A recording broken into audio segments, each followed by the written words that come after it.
Live from downtown Oklahoma City, Oklahoma's own News 9 starts now. Right now at 5, turning to technology. How the Department of Corrections hopes AI will make prisons safer while saving money for taxpayers. Plus, the Board of Education releases new social studies standards, replacing controversial ones. We get reaction from lawmakers. And I'm praying that somebody out there will help me understand this. An Oklahoma family looking for answers after the DA decides to not file charges in a deadly shooting. And that is first here at 5 o'clock. That shooting happened in Seminole County 2 months ago. Thanks for joining us. I'm Amanda Taylor. And I'm Karl Torp. The family says the man was unarmed when he was shot and killed by a neighbor. News 9's Jennifer Pierce spoke with the family, which is questioning the DA's decision. The Seminole County District Attorney says he based his decision on the OSBI's investigation into the deadly shooting of 44-year-old Lee Hodges. It's been nearly 2 months since Kathy Marley lost her son, Lee Hodges. He was only walking down that road to go to his cousin's house. Hodges took a shortcut through their neighbor's property, unaware the man was armed. The OSBI says Hodges charged at the property owner when the man confronted him.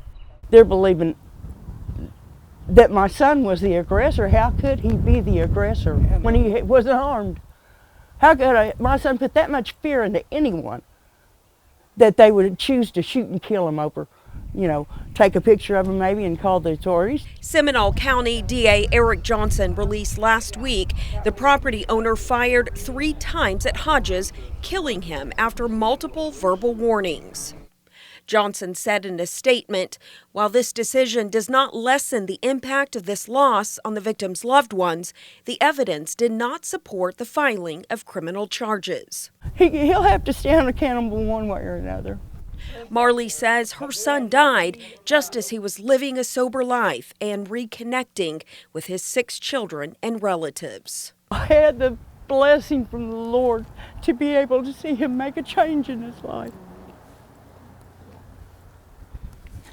And I'm thankful for that. Hodges' family says they and their neighbors feel safe to go outside again now that the accused shooter has moved from the area. Jennifer Pierce, Oklahoma's own News 9. So tough for that family. Jen, thank you.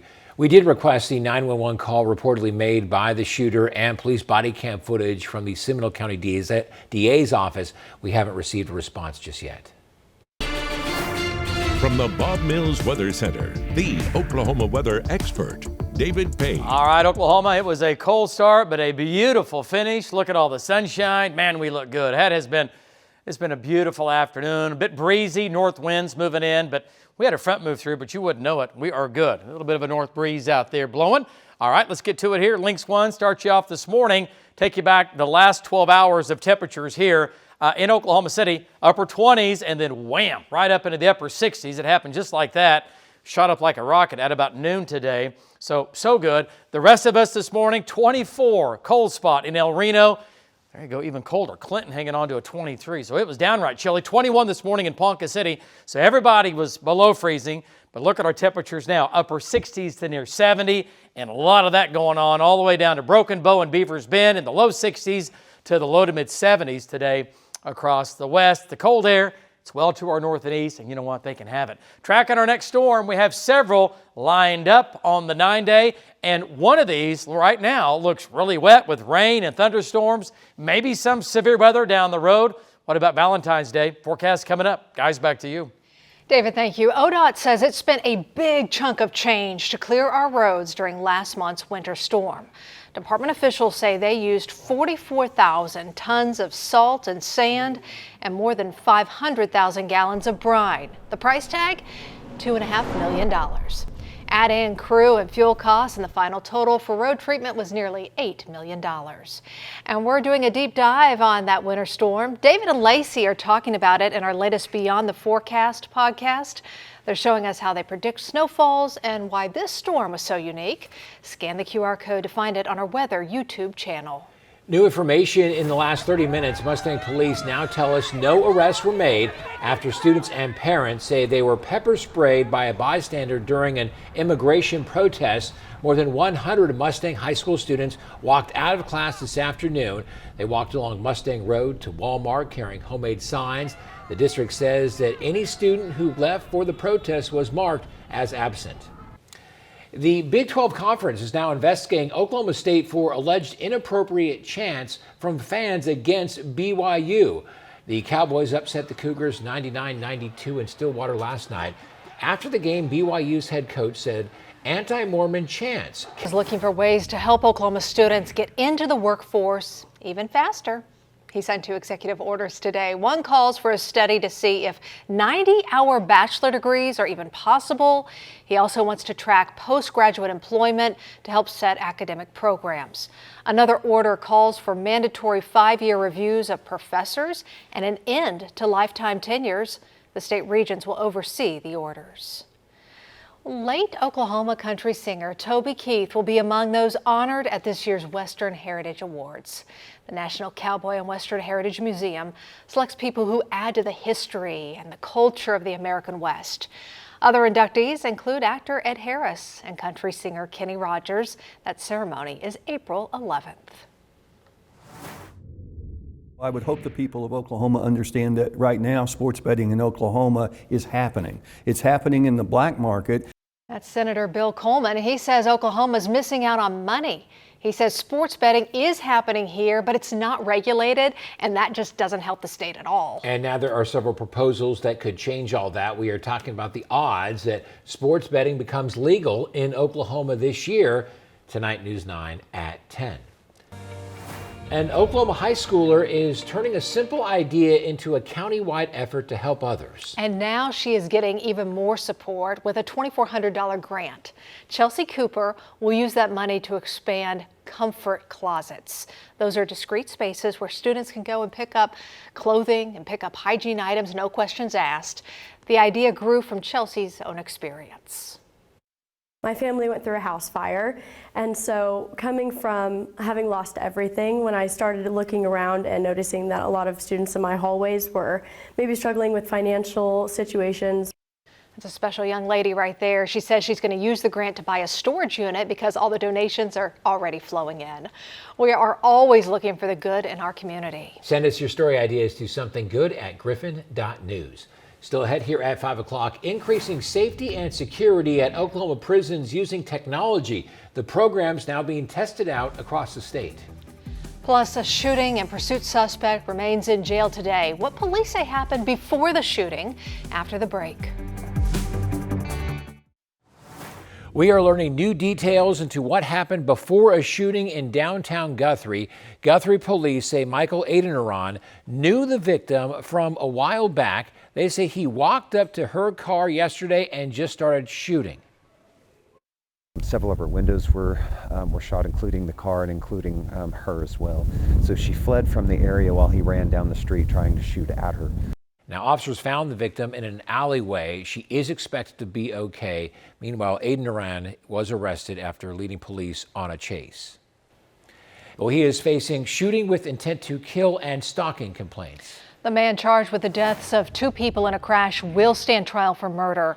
Oklahoma City police say Aaron Taylor intentionally swerved into oncoming traffic near Wilshire and Kelly in September of last year.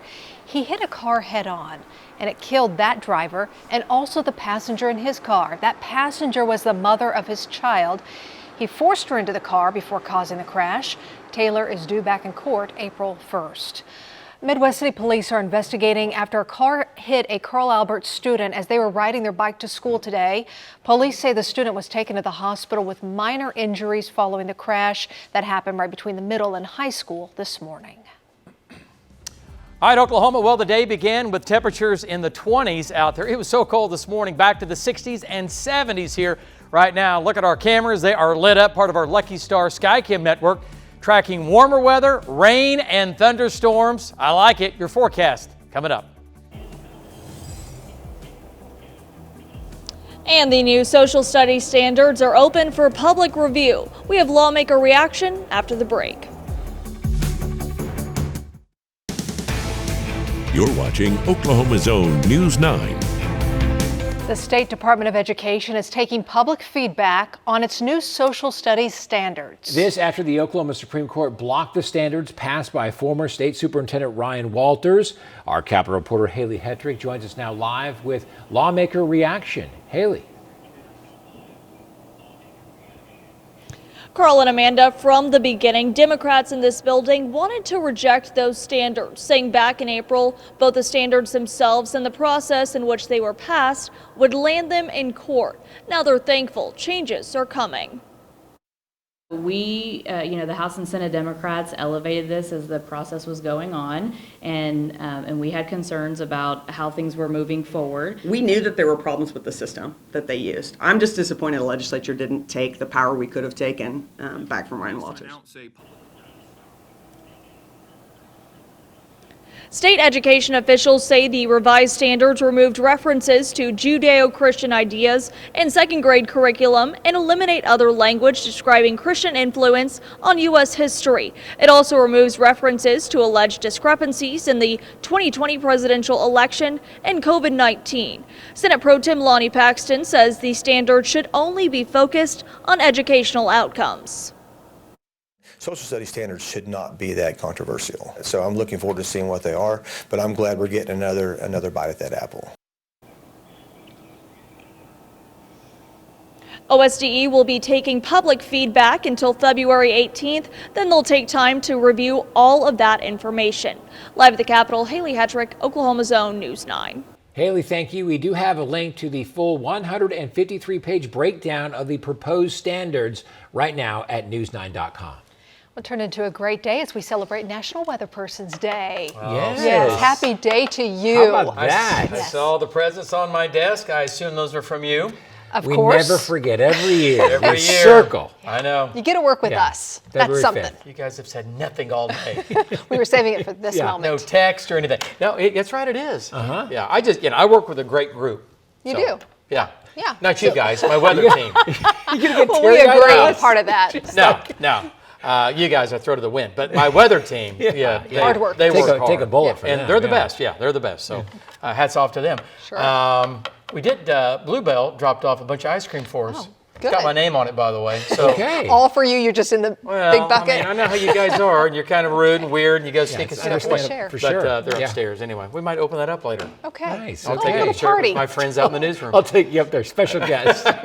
You have to be with me. You use your only spoon, big scoop, dig into it. Hey, talk about this. The snow we had, remember how much snow we got, right? 6 to 14 inches 2 weeks ago, and remember how little water that was? Yeah. There's the latest. So now 74% of Oklahoma under drought. Thought it would have done more than that, though. Just not enough. No. I mean, that just tells you. I know we had, snow on the ground for 10 days and all that craziness for that weekend of the 23rd, 24th, and 25th. And here we are. So the drought situation, it's about the same. So we got to get rain in here. Snow's fun, or not really, or it is. We love it, but we have to get rain, right? And there's rain showing up. It's more of an active weather pattern as we get into next week and the week after. I think we'll close the month out fairly wet, at least, and stormy off and on. We might get a little more snow in here. 66 degrees right now with a northwest wind at about 10 to 15 miles per hour. 66 in Guthrie, 67 in Norman, 68 in Okarche, and again, Oklahoma as a whole looks good. We've already hit our maximum temperatures. We're cooling off a little bit now. Lots of 60s, though, and look at all the 70s across the west and southwest. So beautiful. There's that little wind shift line giving us a north wind. The jet stream coming into the far west coast or just off the west coast, lifting well up into Canada, and then diving off to our east. It's snowy. It's cold here, and we look good, and again, we're going to stay good for a while.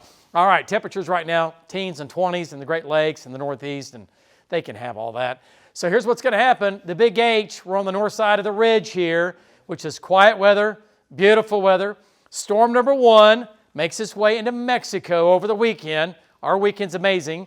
Monday's amazing. And then this comes out Tuesday, Wednesday. Southeast Oklahoma has the best chance of rain, like maybe Ardmore, McAllister, Ada, down to Hugo, Idabel. With this, if it comes out farther north, we'll bring that chance of rain farther north, okay? But right now, It's a little bit weaker for us as we're farther north on this storm system. That's one, storm 1. Storm 2 is stronger jet stream. If the moisture can get better, if it's a little bit slower for late Friday into Saturday, we might have rain, thunderstorms, and maybe some severe weather, and some of the rain could be heavy. All right, so I know it's a week and a half away, but this would be Friday night into Saturday morning, which Saturday, the 14th, of course, is Valentine's Day. Then there's another storm after that.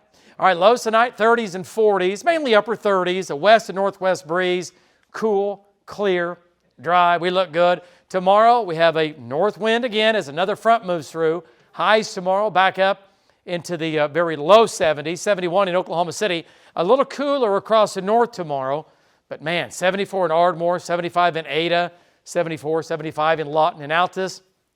Saturday, slightly cooler behind that front, 60s in the north, low 70s elsewhere, 70 for a high in Oklahoma City Saturday. And then for Sunday, another front, but it doesn't do much for us. So back to the 60s and 70s. So you want a nice looking weekend? This will be our warmest weekend in nearly a month, and we're getting it. Monday, 75. Tuesday, quite a bit cooler, high 59, near 60 on Tuesday. Storm number 1, 20% chance for showers in the metro, a little better chance of rain in southern and southeast Oklahoma on Tuesday. Wednesday's dry. The moisture begins to come back just in time for that storm number 2 for rain and storms and maybe some severe weather for Friday night into Saturday, which of course, that's Valentine's Day. We're here, we're talking about it, and we are tracking it. Here we go. Amanda, back to you. We know you are, David. Thank you. Coming up, Oklahoma's Department of Corrections is turning to AI to improve safety and security inside prisons. How it's being used after the break. Oklahoma prisons are now using artificial intelligence for some jobs. Their goal is to improve safety, save taxpayer dollars, and help prisoners have better outcomes. News 9's Kim Jackson shows us the technology now going into action. The new technology is already in place, with AI now monitoring prison phone calls and with drones now patrolling prison perimeters. It's all about collecting data, keeping prisons and Oklahomans safe.